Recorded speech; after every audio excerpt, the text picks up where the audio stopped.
ঘরে বসে পুরান ঢাকার অথেন্টিক তেহারির স্বাদ পেতে চান? তাহলে আপনার প্রয়োজন শুধু 4টি মশলা আর ইশিকাস আইফুড চ্যানেলের পারফেক্ট রেসিপি। 4টার বেশি মশলা ব্যবহার করলেই সেটা তেহারি না হয়ে যাবে বিরিয়ানি।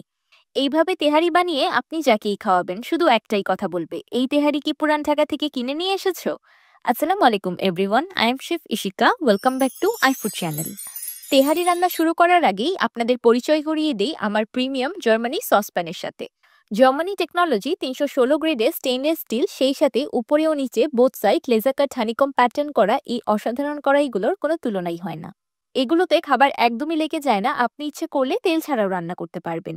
কোনো রকম ক্ষতিকারক ননস্টিক কোটিং ছাড়া খুবই হাই টেকনোলজি ব্যবহার করে এই প্যানগুলো তৈরি করা হয়েছে। এই প্রিমিয়াম জার্মানি সসপ্যানগুলো আপনারা ইন্ডাকশন সহ সব ধরনের চুলায় ব্যবহার করতে পারবেন। সসপ্যানের সাথে পেয়ে যাচ্ছেন একটি stylish glass lead. Premium Germany এই হানিকম কুকওয়্যার গুলো আপনারা আমার পেজ অথেন্টিক বাই ইশিকাতে পেয়ে যাবেন। পেজের লিংক আমি ডিসক্রিপশন বক্সে দিয়ে দিব। তাহলে চলুন এবার চটজলদি তেহারি রান্নাটা সেরে ফেলি। তেহারি রান্নার জন্য প্রথমেই সসপ্যানে দিয়ে দিলাম হাফ কাপ সরিষার তেল। তেলটা হালকা গরম হয়ে যাওয়ার পর দিয়ে দিলাম 1 কাপ পেঁয়াজ কুচি আর 10টি কাঁচামরিচ ফালি। এবার পেঁয়াজ আর কাঁচামরিচ তেলে 30 সেকেন্ডের মতো ভেজে নিব। তেহারির আসল স্বাদ কিন্তু সরিষার তেল আর কাঁচামরিচেই আসে। কাঁচামরিচ যত বেশি দিবেন তেহারিটা খেতে ততই মজা লাগে। পেঁয়াজ কুচিগুলো নরম হয়ে যাওয়ার পর দিয়ে দিলাম 2 টেবিল চামচ আদা রসুন বাটা। এবার আদা রসুন বাটাটাও তেলে 30 সেকেন্ডের মতো ভেজে নিব। এখানে হয়তো একটি বিষয় লক্ষ্য করেছেন, আমি কোনো আস্ত গরম মশলা ব্যবহার করিনি।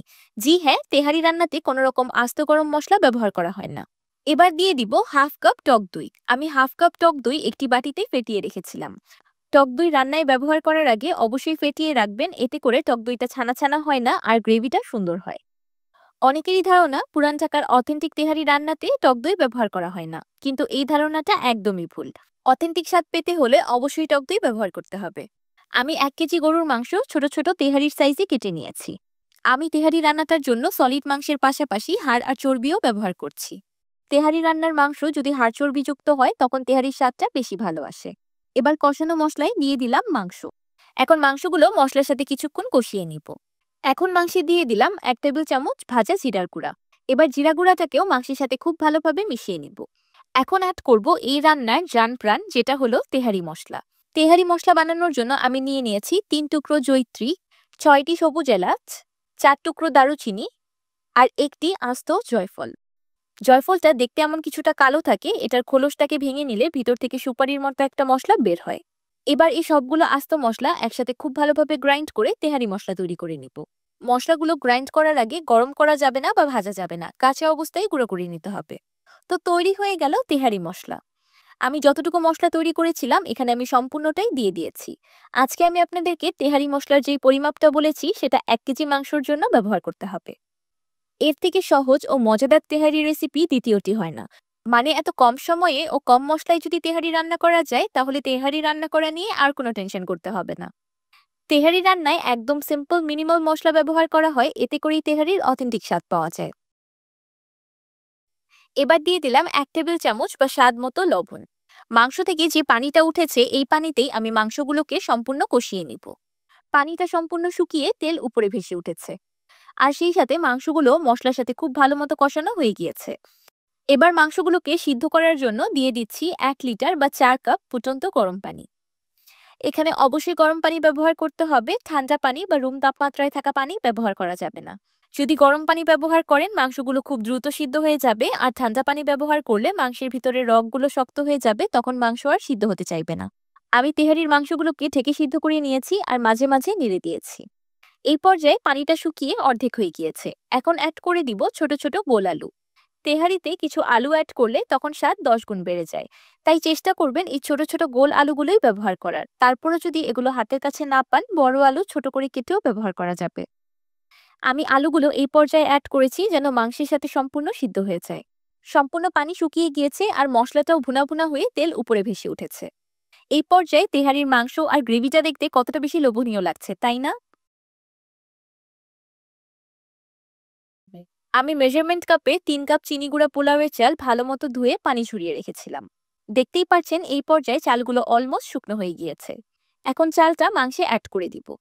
অনেকেই এই পর্যায়ে মাংসগুলো ঝোল থেকে তুলে আলাদা করে রাখেন, তারপর ঝোলে চালটাকে ভেজে তেহারি রান্না করেন। কিন্তু যখন বাবুর্চিরা বড় বড় পাতিলে বা ডেকে তেহারি রান্না করেন, তাদের এটা করার উপায় থাকে না। তাই আজকে আমি আপনাদের সাথে সেই অথেন্টিক আর সহজ পদ্ধতিটাই শেয়ার করছি।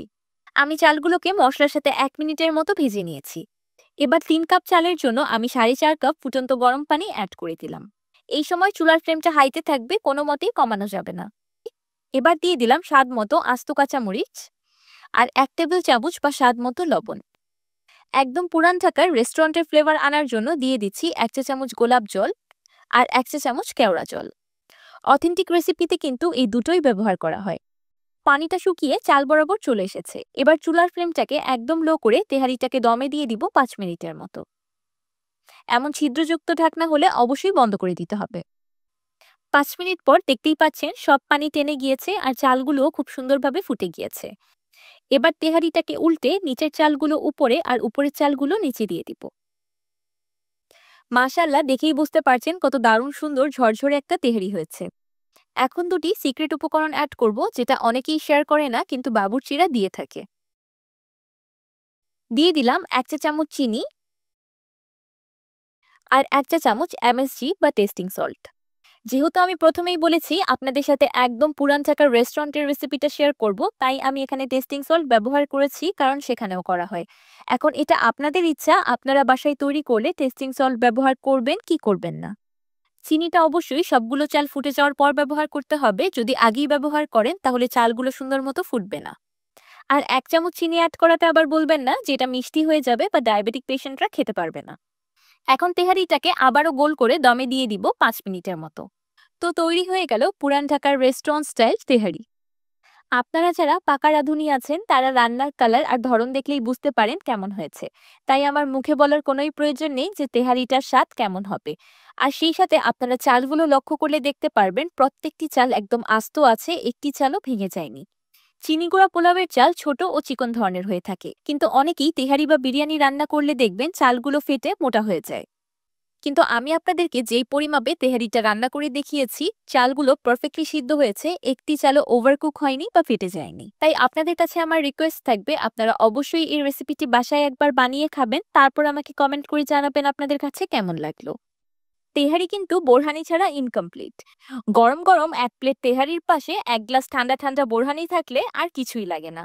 আপনারা যদি অথেন্টিক বোরহানির রেসিপি চান তাহলে আমাকে কমেন্ট করে জানাবেন, আমি আপনাদের সাথে অবশ্যই শেয়ার করব। তেহারির মাংসগুলো কিন্তু একদম সফট হতে হয়, না হলে তেহারি খেতে ভালো লাগে না।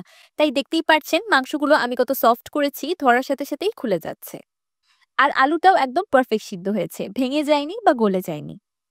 আমার আজকের এই অথেন্টিক তেহারি রেসিপিটি আপনাদের কাছে কেমন লাগলো আমাকে অবশ্যই কমেন্ট করে জানাবেন। ভিডিওটি ভালো লাগলে একটি লাইক দিবেন আর আমার চ্যানেল সাবস্ক্রাইব করে আমার চ্যানেলের পাশেই থাকবেন। আল্লাহ হাফেজ।